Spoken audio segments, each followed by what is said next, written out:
कदाचित जोपर्यंत मला त्यांची उत्तर मिळणार नाही तोपर्यंत माझ्या मनाला शांती मिळणार नाही.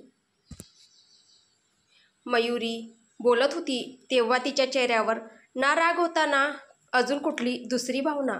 तिचा चेहरा पूर्ण निर्विकार होता. आता पुढे. मला वाटतं की ही योग्य वेळ नाहीये तुला तुझ्या या सगळ्या प्रश्नांची उत्तरे द्यायची.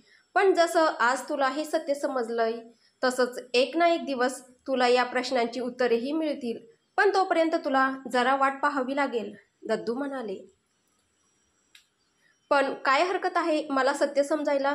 दद्दू, मलाही आता वाटायला लागलंय की आपण वहिनीला सगळं खरं सांगून टाकावं. म्हणजे कधी ना कधी तर समजणारच आहे, तर मग आत्ता का नको? आयुषी मयुरीची बाजू घेत बोलतो. तसं अनय त्याच्याकडे रागाने पाहायला लागतो. हे मयुरीच्या नजरेतून सुटत नाही. त्याच्याकडे रागाने पाहण्यापेक्षा मला माझ्या प्रश्नांची उत्तरे दिली तर जास्त चांगलं होईल.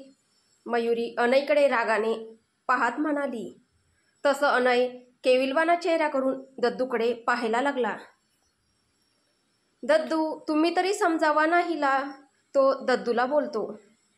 सॉरी, पण मी गिव्ह अप करतोय. तुम्ही दोघं नवरा बायको भांडण करा नाहीतर अजून काही, मी तुमच्यात नाही पडणार, म्हणतच दद्दू हात वर करून तिथून निघून जातात. वहिनी, याचा अर्थ समजला का तुला? म्हणजे दद्दूला तुला सगळं सांगायचंय पण दादा त्यांना तसं नाही करू देत नाहीये. आयुष चिडलेल्या मयुरीच्या रागात अजून भर घालत बोलतो. आयुष. अनय आयुषला अजून काही बोलणार तोच त्या दोघांच्या मध्ये मयुरी येते, जी रागाने अनयकडे पाहत होती आणि तिला मध्ये आलेलं पाहून आयुष अनयला मागून चिडवत होता.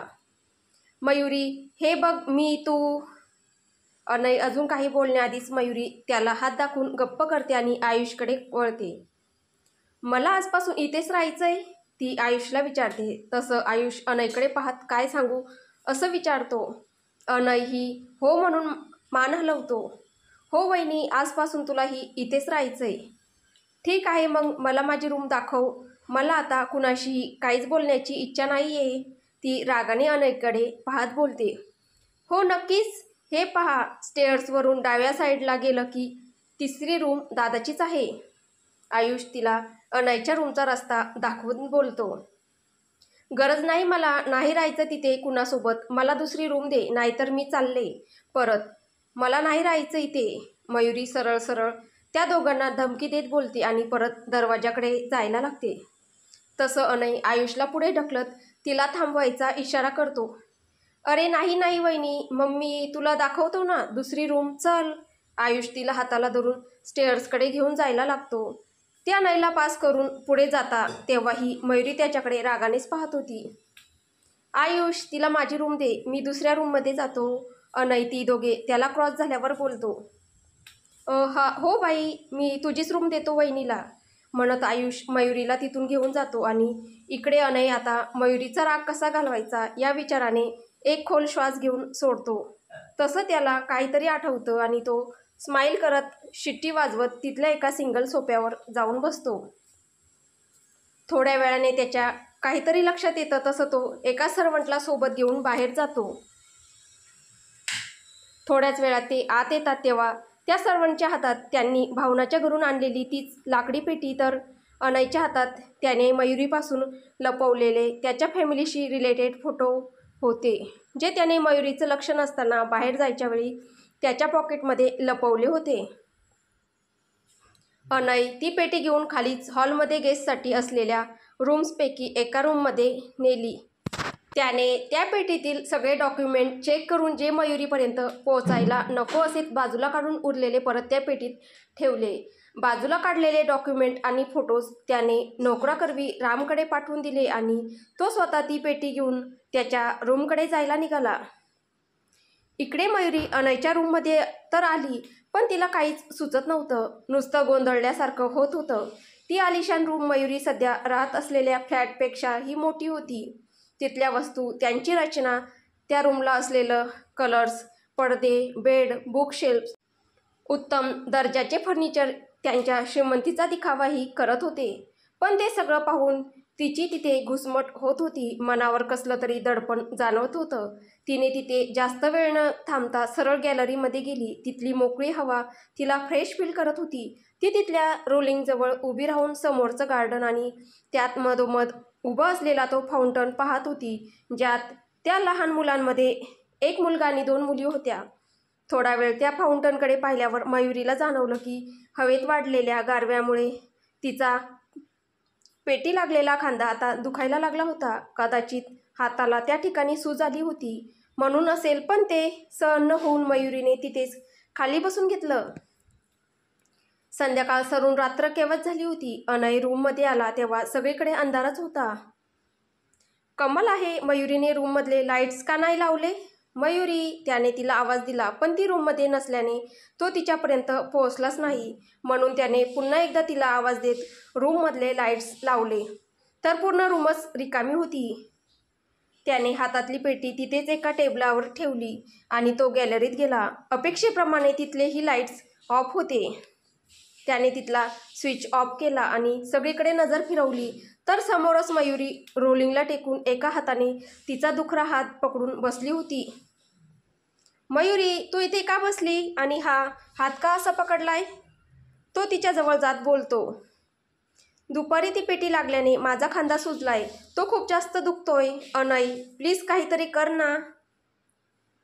तू अगोदर आत चल. इथे गार हवेमुळे तो हात अजून दुखेल. चल आत. अनय तिला हात देत उठायला मदत करत बोलतो. मयुरी आत येते. तिच्यासोबत अनयही आत येतो. तू बस इथे, मी डॉक्टरांना कॉल करतो, म्हणतच तो कॉल करायला लागतो.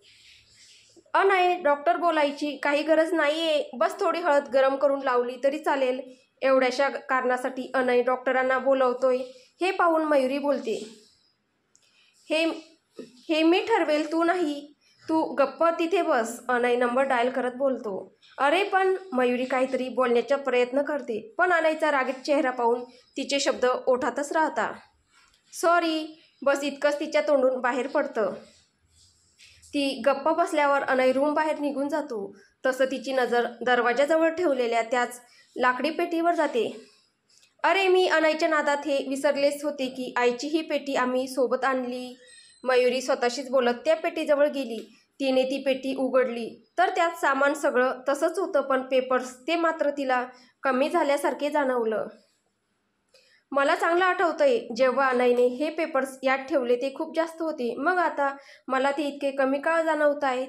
का मला भास होतोय? पण असा भास कसा होईल? मयुरी स्वतःशीच बोलत असते. तेव्हाच अनय रूममध्ये येतो. काय चाललंय हे? तो स्वतःशीच बोलणाऱ्या मयुरीला बोलतो. आणि ही पेटी काय उघडलीस? तुझा खांदा दुखतोय ना? मग बरं झालं अनय तू आलास ते. तू यातले काही पेपर्स काढले का? नाही, म्हणजे मला ना असं वाटतंय की यातले काही पेपर्स कमी आहेत. हो, कारण मला माझ्या बायकोच्या नसलेल्या मेंदूवर जास्त ताण पडू द्यायचा नव्हता. ते पेपर्स मी चेक करून मग जर महत्त्वाचे असतील तर तुला देईल, नाहीतर टाकून देईल. एक मिनिट, काय म्हणालास तू? अनय, मला मेंदू नाही आहे. तुझी हिंमत कशी झाली असं बोलायची? तुला जर वाटत असेल ना की मी दुपारचं सगळं विसरले, तर तसं अजिबात नाही आहे. मला सगळं लक्षात आहे, समजलं? मयुरी रागात बोलते आणि बेडवर जाऊन बसते. एवढ्या लांबून कसं समजणार? त्यासाठी थोडं जवळ यावं लागेल ना. अनयही बेडकडे जात बोलतो. म्हणजे काय म्हणायचंय तुला नक्की? मयुरी अजूनही रागातच होती, त्यामुळे तिला अनय नक्की काय बोलला तेच नाही समजलं. म्हणजे हेच की तू तिथं बेडवर, मी इथं असा दरवाजात उभा, मग कसं समजणार ना? तेच जर मी तिथं तुझ्याजवळ बेडवर असेल तर मला जरा चांगल्या प्रकारे समजल ना.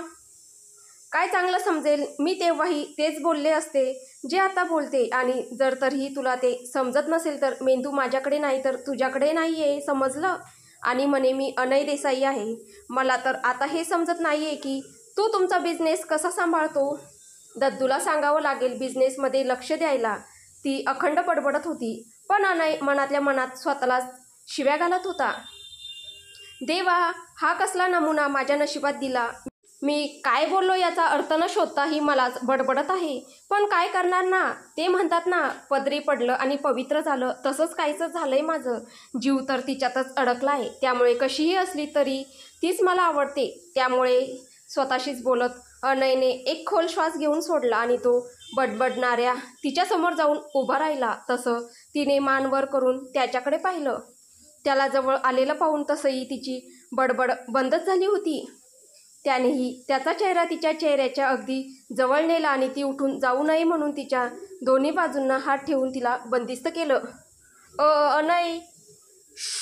अनयने तिला पुढे काहीच बोलू न देता तिच्या नजरेत पाहत ओठांवर बोट ठेवून तिला गप्प राहण्याचा इशारा केला. तसं मयुरीने मान हलवतच होकार दिला. तिच्या डोळ्यात पाहणारे त्याचे डोळे तिला खुणावत होते. त्याच्यात पाहिला आणि ते आकर्षण इतकं जबरदस्त होतं की न राहून तिने त्याच्या डोळ्यात पाहिलंच आणि तिला भीती होती तेच घडलं. हरवली ती त्या नजरेत, पार खोलवर बुडाली. अगदी सगळं विसरून जात त्यात अजूनच खोल जाण्याचा प्रयत्न करू लागली. कारण तिला हवं असलेलं, त्याच्याकडून अपेक्षित असलेलं सगळं गुंतलेली होती. तिला आपण कुठे आहे, काय करतोय किंवा अनयवर रागावलोय या सगळ्यांचा विसर पडलाय याची पुरेपूर कल्पना अनयला होती. आणि याच संधीचा फायदा घेत अनयने त्याचा चेहरा तिच्या चेहऱ्याच्या अजूनच जवळ नेला. इतका की आता दोघांचेही श्वास एकमेकांना जाणवत होते. आणि अनयला मयुरीच्या श्वासांची वाढलेली गती स्पष्ट कळत होती. तो हलकेच हसला. पण त्याने पुढे अजून काही करण्याआधीच त्यांच्या रूमचा दरवाजा बाहेरून कुणीतरी वाजवला आणि त्या पाठोपाठ आयुषचा आवाज आला. मयुरी त्या आवाजाने भानावर आली. अनयला स्वतःच्या समोर इतकं जवळ उभं असलेलं पाहून ती बिथरलीच आणि घाबरून तिने अनयला दोन्ही हाताने जोरात ढकललं. बेसावत अनय खूप जोरात खाली जमिनीवर आदळला. आई ग. अनय कळवळून जवळजवळ ओरडलाच. भाई काय झालं, तू ठीक तर आहेस ना? पुन्हा एकदा बाहेरून आयुषचा आवाज आला. तसं मयुरी अजूनच घाबरली. Sorry Anay, I am so sorry. मला समजलंच नाही ते मी तुला म्हणजे. मयुरीला काय बोलावं तेच समजत नव्हतं. तिने अनयला उठायला मदत केली आणि बेडवर बसवलं. ते करताना तिचा खांद्यावर जोर पडून तो दुखला, पण त्याकडे तिने दुर्लक्ष केलं. आई ग. मयुरी काय होतं हे? आणि हा एक मूर्ख नेहमीच चुकीच्या वेळी दरवाजा वाजवतो. अनय चिडचिडतच बोलतो. बिचारा, त्याला पडल्याने जे लागलं त्यापेक्षा जास्त या गोष्टीचं दुःख होतं की त्याला आतासुद्धा आयुषमुळे मयुरीसोबतचा इतका चांगला चान्स गमवावा लागला. वहिनी काय झालं, तू ठीक तर आहेस ना? आयुष अनय काही बोलत नाही म्हणून आता मयुरीला आवाज देत दरवाजा वाजवत होता. जा आधी दरवाजा उघड, नाहीतर तो वाजवूनच दरवाजा तोडून टाकेल. अनय आयुषवर चिडत मयुरीला बोलतो. पण हे मयुरीला समजत नाही आणि अनय आपल्यावर रागावला, ओरडला असं समजून तिचा चेहराच पडतो. ती गपचूप जाऊन दरवाजा उघडते आणि आयुषला आत घेते. भाई काय झालं? मी काहीतरी जोरात पडल्याचा आवाज ऐकला आता. तुम्ही दोघे ठीक आहात ना? कुणाला काही लागलं तर नाही ना? आयुषने आत आल्या आल्या एकामागून एक प्रश्नांची गाडी चालू केली. पण तोपर्यंत अनयने स्वतःला नॉर्मल केलं होतं आणि मयुरीनेही. त्यामुळे त्या दोघांच्या चेहऱ्याकडे पाहून कुणालाच काहीच समजलं नसतं. Everything is okay Ayush. तू सांग, डॉक्टर आलेत का? अनय नॉर्मली बोलतात तसंच बोलतो. हो बाई, म्हणून तर मी हे विचारायला आलो होतो की त्यांना पाठवू का इथे तुझ्या रूममध्ये? अनयला त्याच्या रूममध्ये कुणीही आलेलं आवडत नाही हे माहीत असल्याने आयुष बोलतो. जा मयुरीला घेऊन बाजूच्या रूममध्ये, तिथं तिला चेक करायला लाव डॉक्टरांना. अनय पटकन बोलतो. तसं मयुरी त्याच्याकडे पाहते. त्याचं तिच्याकडे लक्षच नसतं. तो फक्त आयुषकडे पाहत होता. हो भाई. वहिनी चल. आयुष मयुरीला बोलतो. तसं तिने हो मध्ये मान डोलावली. मनाशी काहीतरी विचार करून तिने तिची लाकडी पेटी उचलली आणि आयुष मागे जायला लागली. मयुरी, ती पेटी कुठे घेऊन चालली तू? तुझा हात दुखतोय ना? अनय तिला पेटी घेऊन जाताना पाहत बोलतो. पण ती काहीच न बोलता रूम बाहेर निघून जाते.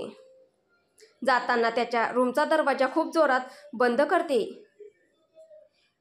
मी मागाशी त्याच्यावर ओरडले कारण खरंच त्याची चूक होती, पण आता तो कारण नसताना मला ओरडला का? मी खरंच घाबरले होते त्याला इतक्या जवळ पाहून, म्हणून मी त्याला ढकललं, पण म्हणून तो माझ्यावर ओरडला आणि आताही त्याने ट्रीटमेंटसाठी पण मला रूम बाहेर जायला लावलं.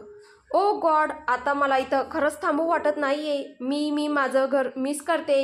हे घर मला मी इथली नसल्याची, परकी असल्याची फिलिंग देतंय. ती आजूबाजूला पाहत मनातच बोलत होती, पण तिची व्याकुळता तिच्या चेहऱ्यावरून स्पष्ट दिसत होती. तिच्या डोळ्यात नकळत पाणी जमा झाले. वहिनी, ही रूम. आयुष मागून येणाऱ्या मयुरीला बोलतो आणि रूमचा दरवाजा उघडून देतो. तसं मयुरी डोळ्यातील पाणी लपवण्यासाठी मान खाली घालून आत निघून गेली. मी डॉक्टरांना घेऊन आलोच लगेच. आयुष तिला आत गेलेलं पाहून बोलतो. मयुरी बस इतकंच बोलते. तसं आयुष तिथून निघून जातो. मला नाही राहायचं इथं. मी उद्याच परत वेदा आंटीकडे निघून जाईल. का माहीत नाही, पण हा तो अनय नाही वाटला मला, ज्याच्यावर मी प्रेम केलं. हा अनय देसाई आहे. मी प्रेम केलं तो अनय भास्कर होता. दोघांमध्ये खूप फरक आहे, जो मला आज जाणवतोय. मयुरी स्वतःच्याच विचारात होती. तर पुढे काय होईल हे आपल्याला पुढच्या भागात पाहायला भेटेल. तुम्हाला ही कथा कशी वाटते आहे कमेंटद्वारे नक्की कळवा. आणि कथा आवडत असेल तर व्हिडिओला लाईक करा, शेअर करा आणि चॅनलवर कोणी नवीन असेल तर चॅनल सबस्क्राईब